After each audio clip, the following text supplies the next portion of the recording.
Zero plastic ආපු ගමන් මග ගැන කතා කරමු.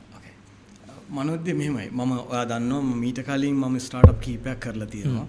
එතකොට මගේ එක පොලිසි එකක් තමයි zero plus එන්න කලින් බෑග්ග්‍රවුන්ඩ් එක මම වර්ක් ෆෝස් කියලා එකක් කරා. මගේ තව දෙක තුනක් තිබුණා.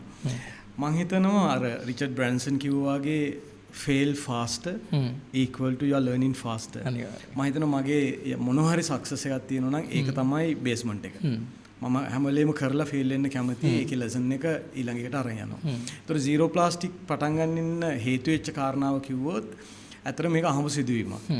2019 වර්ෂයේදී කොවිඩ් එකෙන් පස්සේ මම මගේ ගෙදර මම නිකන් බලනකොට මට දැක්ක ප්ලාස්ටික් බඩු වැඩි. දැන් අපි බලන්නේ ගේ ලස්සන තියාගෙන හැබැයි අපි නිකන් අර 5 star hotel එකකට එහෙම ගියාම ඒකේ කේන් මේ වේවැල් බඩු තියෙනවා, ලී බඩු තියෙනවා. හැබැයි ප්ලාස්ටික් නැහැ. හැබැයි අපි ලස්සනට ඉන්න ගෙදර ප්ලාස්ටික් ගොඩක් තියෙනවා. මං ඒක අපිට බැරිදයි අරක වගේ කරන්න කියලා. ඊට මම මොකද කරේ? ඔය ගෙදර තියෙන එක එක ප්ලාස්ටික් බඩු ඉන්ටර්නෙට් එකේ වැඩ නැහැ නේද දවසල? කොවිඩ් එක මම ඉන්ටර්නෙට් එකේ සර්ච් කරේ කීකේව මාරු කරේවා මනෝද්‍ය මල්ලි. ඉස්සලම ප්ලාස්ටික් බින් ටික කේන් වලට ගත්තා. ගෙදර ලෑම් ෂේඩ් ඔක්කොම මාරු කරා. ඕමෝම අර වැඩක් නැති මම වැඩක් කරන තත්ත්වයටපත් කරගත්තා. අන්තිමට මාස දෙකක් විතර ගියාම මගේ ගෙදර අමුතුම නිකන් හරි ලස්සන වයිබ් එකක් හැදුනා. පස්සේ දැන් මගේ ටෙක් බෑග්ග්‍රවුන්ඩ් එකක් නේ තියෙන්නේ.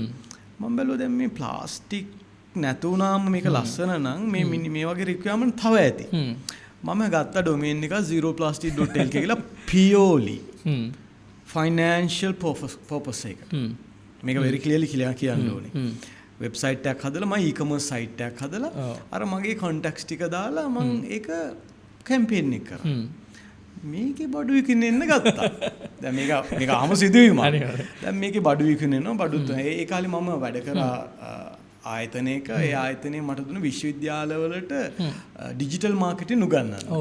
ලෙක්චර් එකක් දෙන්න. පැයක ලෙක්චර් එකක් මට ඒකට ගෙවනවා. ඉතින් මම ලෙක්චර් එකේ ඒගොල්ලෝගෙන් පර්මිෂන් නැතුව මම විනාඩි 10ක් ඉල්ලගත්තා මේ ළමයින්ට පණිවිඩයක් දෙන්න.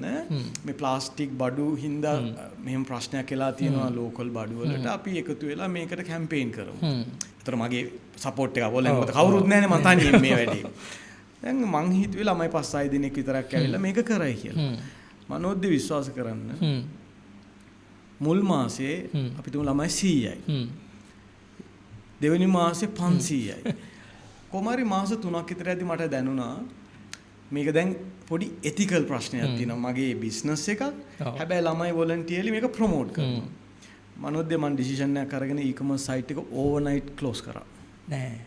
එඩිෂන් එක ගත්තේ මම දැන් අද අපි කොතනක හරි ඉන්නවනම් එඩිෂන් එක තමයි. ඒ කියන්නේ මම රනින් බිස්නස් එක ක්ලෝස් කරලා මට ඕන වුණා නෑ බඩු විකුණන එක නෙමෙයි අපි මේ ලොකු ગેප් එකක් තියෙන ඉන්ඩස්ට්‍රියේ ප්ලාස්ටික් බඩු හින්දා ප්ලාස්ටික් පොලියුෂන් එකකින්ද ලොකු නීඩ් එකක් තියෙනවා සිවිල් ඇක්ටිවිසම් එකකට. මොකද ඒක කියන්නේ සිවිල් සොසයිටි එකට.